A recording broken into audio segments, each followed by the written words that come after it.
Hello and welcome to Health Matters on Channels Television. Thanks for staying with us. I am Mary Alale Yusuf.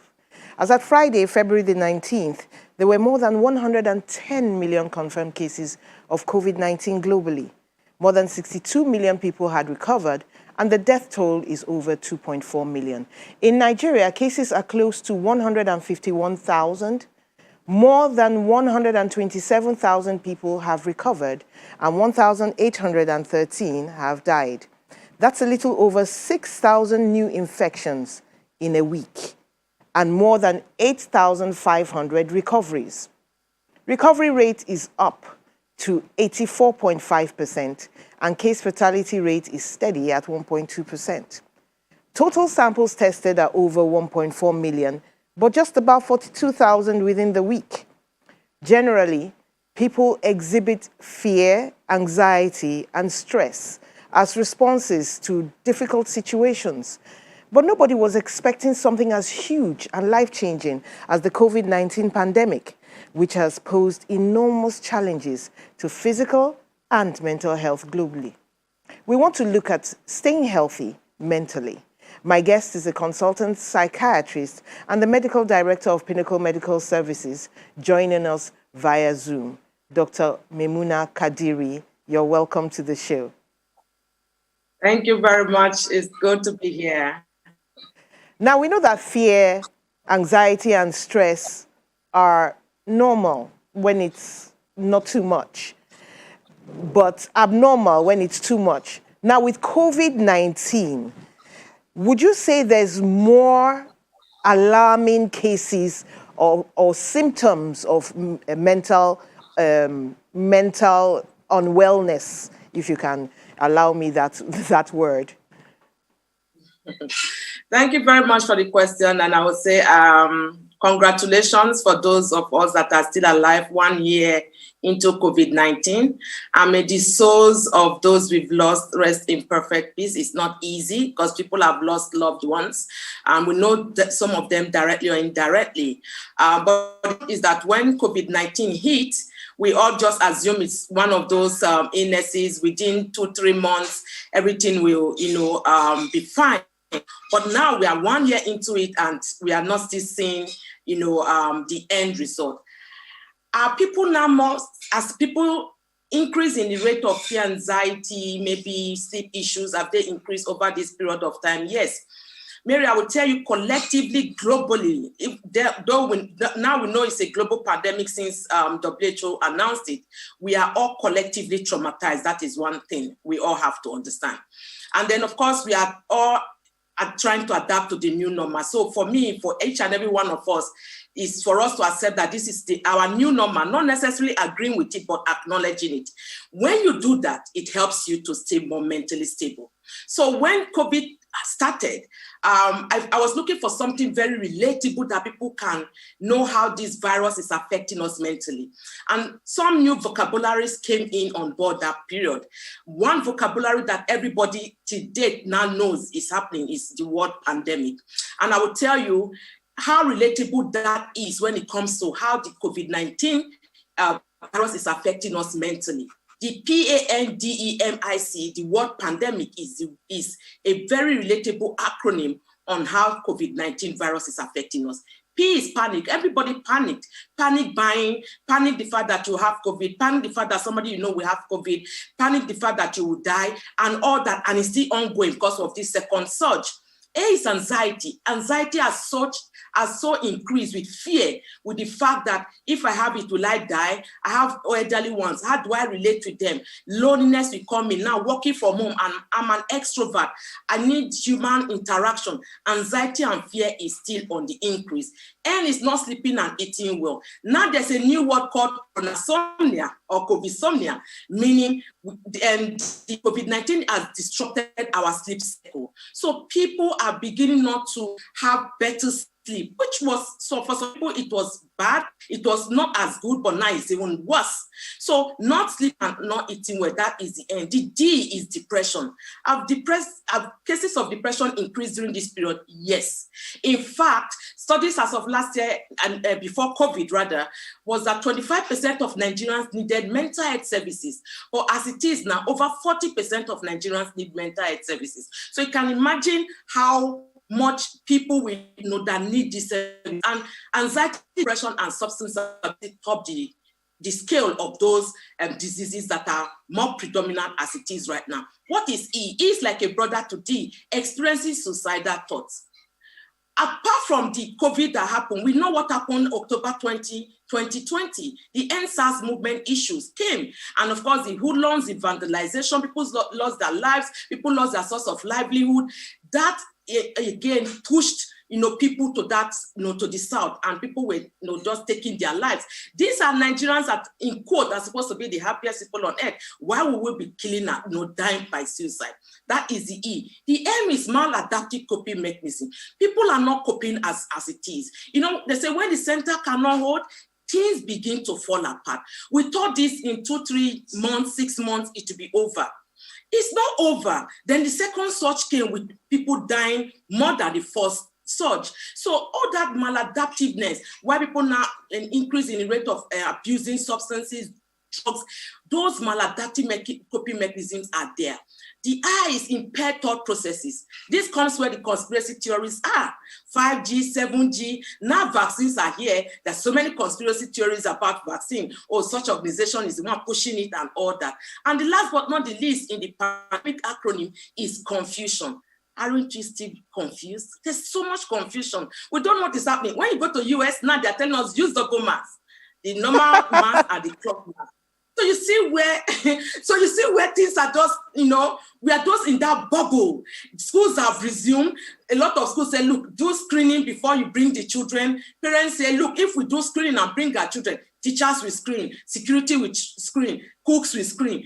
And if we want to do that, how can we sustain it? So there's still a lot of confusion. And I would say, to round up the question you asked, are people having more issues now than before? Yes. And people are coming down with what we call post-traumatic stress disorders. Okay, I like it when you say we have all been affected by this pandemic. Am I right then in saying that every single person has experienced a sort of mental challenge? Maybe not responded in the same way, but has experienced the challenge. Is that correct? In one way or the other, yes. I can bet you in one way or the other. We can't all be happy. You wake up some days, it's just looking gloomy. You are just unhappy. You don't even know what. You are intentionally and deliberately looking for ways to just make you happy, to just take away that blues, to just make you feel good with yourself. So in one way or the other, yes, that is happening. But some people, because we are all unique, and because our recovery and, healing is a personal journey, we heal differently, we recover differently. And some people have been able to devise ways where they can cope better than some others. And this is not the time where now somebody is not reaching out to you, you've not heard from the person, you're like, oh, let me cut out all these toxic people. Do you know what is happening to the person? Exactly. So for me, I tell people when I meet, I say, look, please, not at this point in time. Just be kind. And when I say just be kind, first, let that kindness start with you. And then you will be able to be kind to other people you meet on a day-to-day basis, because truly we do not know what people are dealing with. Okay. We don't know their challenge. Before I go into, how you can be kind to yourself before being kind to others, let me ask you, have you seen any of these mental problems culminates in a physical manifestation on the body of the sufferer? No, obviously we've seen quite a number of cases like that. For Pinnacle Medical Services, we are supporting over 70,000 Nigerian employees and their family members. So you can imagine the rapidity of our calls, people walking into the center. When the NSAS now happened, it was a mess. So of course, people are coming down with panic attacks. People are coming down with, I can't sleep. People are becoming even paranoid. Somebody is doing me. I can't work from home. Mary, I can tell you for free, and our children are even suffering this more than us. Children are doing online schooling. Who told us that our children want to be on the screen for so long? And because a number of organizations are doing remote working. Now you are at home. Your children are at home for parents, and you are trying to focus in your meeting. And a lot of distraction. A lot of distraction. All that, happening in your life. People are just sitting down without any, they're just crying. Sometimes people will just come into our office and just be crying. So people will call our helpline, the counseling line, and just cry. 1 a.m., they're just crying. And of course, our own duty is to create that safe space for them, listen to them, not judgmentally, don't criticize, don't judge them, don't be apostolic towards them, and just allow them to unpack their emotions. So we are seeing that high rate of people who just, coming in. Some people just want to come and sleep. They don't want their home anymore. They just want to come to a place in case anything happens to them. They have doctors and nurses, that will attend to them. So people are really struggling. That is the fact. Okay, let's go to the part where you say people should be kind to themselves, because this is something you can do to help yourself cope, right? How are you kind to yourself at this time? So the thing is that as individuals, one thing that is certain is that you are unique. You must, that's one thing I have to put it. It's not should or would. Don't make that statement in 2021, I will start taking care of my I would try and see if I can take care of my mental health. In 2021, I will take care of my mental. It has to be an intentional act. It has to be a deliberate act, and it has to be a continuous thing. So that when you understand who you are, and these are key factors of emotional intelligence, right? You have to now start building your emotional bank. We must learn how to be emotionally bankable. If you go to bank, what do? Either deposit or withdraw money. But how many of us are intentional about our emotional bank? How emotionally bankable are you? What are you depositing in your emotional bank? So when you need it, you can withdraw. So when I say be kind to yourself, it's knowing who you are, taking time out, self-care, self-love. It's never selfishness. In fact, is self-preservation. You don't have to give when you don't have, because you can't give what you don't have. And you cannot give from a place of deficit. You must give from a place of abundance. So being kind to yourself is about kind to your body, mind, and soul. Because when you don't experience it, truly you cannot give what you don't have. Okay, so I let's say I want to be kind to myself. What kind of things can I do for myself to be kind? Beautiful. Let's use the acronym. So I'm filled up with acronyms, and I think they are very relatable terminologies that we can easily grab. Self-care. What does it entail? The S here is self-awareness. Know what are your triggers. Know what are your stressors.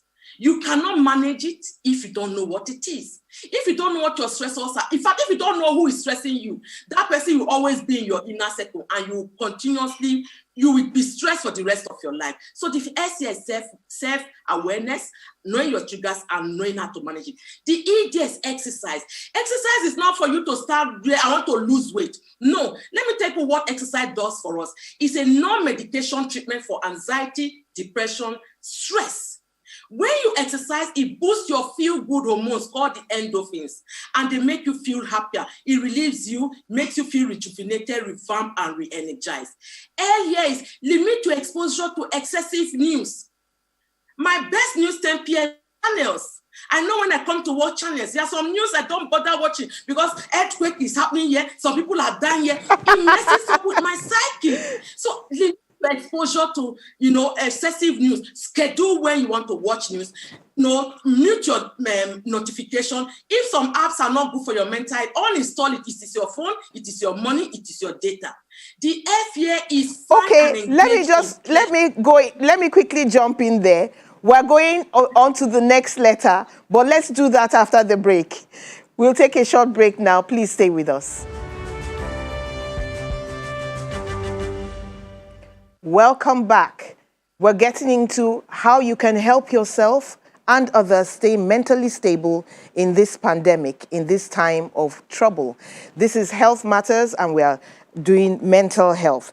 You can call 0805-468-3514 for any questions on mental wellness, and you can tweet at CTV_Mary A as we get into the rest of the matter about how to help yourself.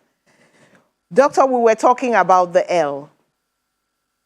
Yeah, so I was in L, which I said, limit exposure to excessive news. Schedule when you want to go on Twitter, Instagram, Facebook, mute those notifications. If some particular apps are not good for you now, uninstall it. It's your phone, it's your data, it's your money. Don't be pressured into the FOMO syndrome. That's the fear of missing out. You don't need it at this point in time. If your only aim is staying alive right now, please feel free to do that. Here is fine and engage in pleasurable activities. Is it gardening? Is it, meeting with other people? The thing is that you don't have to be in other people's houses. Virtual spaces are now so embraced. People accept. In fact, anything, send me the link.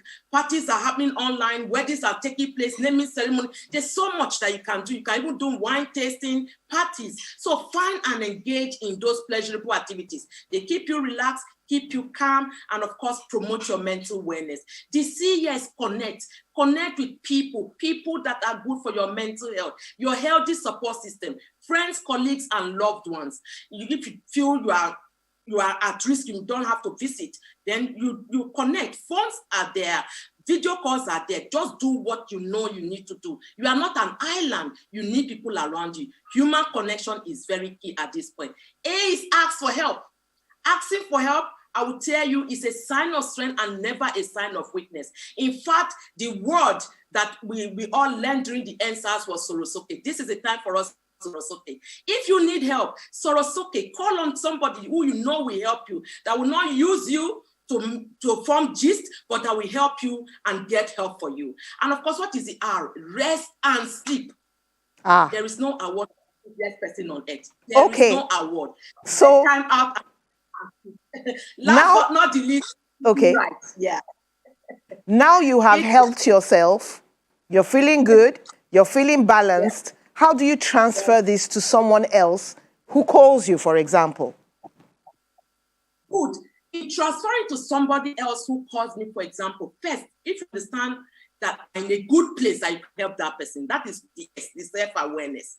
If you're not in a good place to help the person, feel free to say you are not in a good place. That is where some of us have issues. But if you're in a good place to help someone, you must be like a conversation starter, and I will tell you 4 statements you can use. The first thing you can ask the person is, how are you?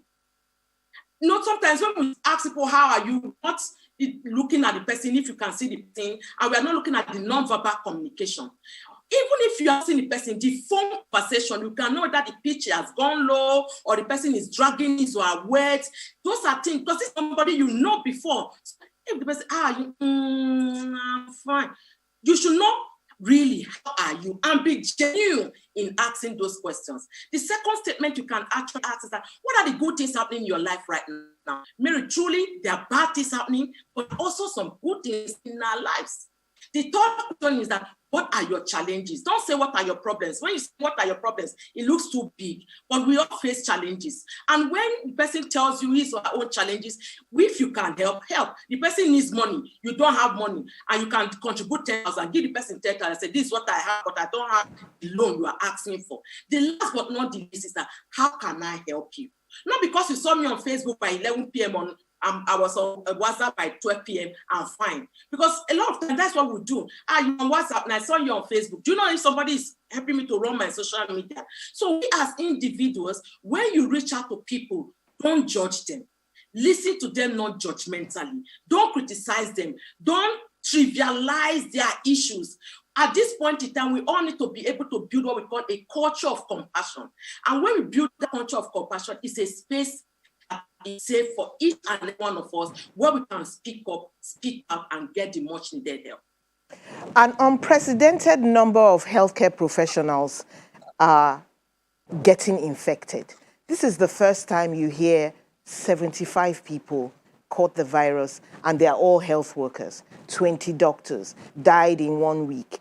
How do you handle the mental health of healthcare workers at this time? Because they have to work. Sad. I can't, I'm personally involved in that. And if we want to bring it home to Nigeria, we don't have enough doctors. And then the few that are working in these centers are burning out really bad. And so you see some of the doctors, they're checking out of the COVID centers because they're just tired. They're tired not because they don't want to work, not because they don't enjoy their work, but because, people are dying and they're faced with, a whole lot of all the negativity, relatives will scream on them, the nurses are also, overstretched, working 24-hour shift non-stop, and your body will also shut down. So for doctors and nurses, let me just say healthcare workers, because it's not only doctors and nurses that form healthcare that are part of the healthcare team, is for us to understand that self-care is important. It's for us to understand that burnout is real, because you are your own biggest asset. If you burn out, you'll be useless to yourself and be useless to others. This is a time for our institution to bring on board, help to devise other ways we can get other people to come in to help. And so people can have that time for themselves.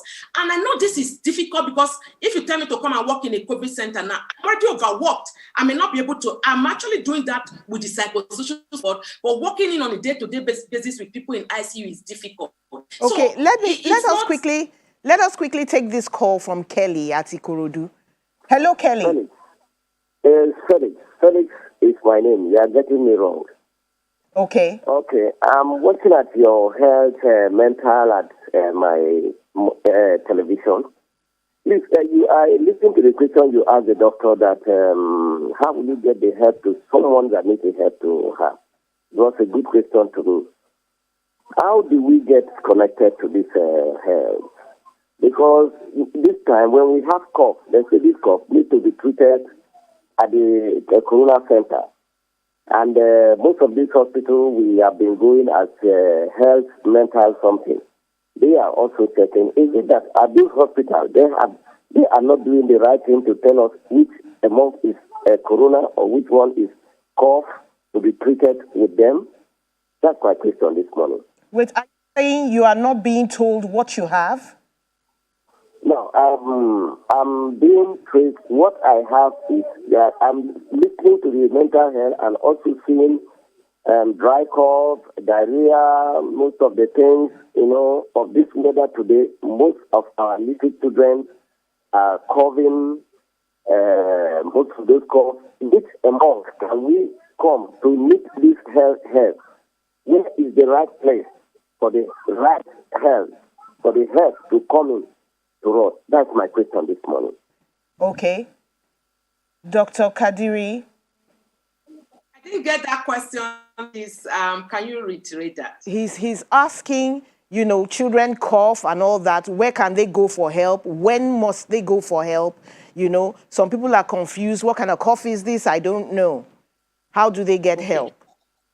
So the thing is that the first thing is that not if you have cough, you don't have to start running to go and do a COVID test. It may just be normal cough. It may be, flu. So the first point of call is to visit your primary healthcare physician, or even watch and see, is this cough testy? Is it affecting me? Am I having catarrh with the cough? And so it's not because we are in COVID era, every cough is COVID. No, it's just like people saying every fever is malaria. So please, if you're a primary healthcare physician, that is your first point of call. And if it's a child, visit the child's pediatrician. So let us not get more anxious and, make it look like everything is COVID. They will be able to tell you, okay, this is just a normal regular flu, take this and you'll be fine. And if it is COVID-related symptoms, they can refer you properly to do a COVID test and to get the normal treatment that is required for COVID-related cases. Okay, I must thank you very much, Dr. Memuna Kadiri, as usual, very engaging. And we're out of time. Thank you so much for coming to the show. This is the end of the show. Thank you very much. Thank you very much, everyone. Stay safe and remain safe and be safe. God bless us all. And thank you at home for being with us. Stay safe, please. And have a great day. I am Mary Alale Yusuf.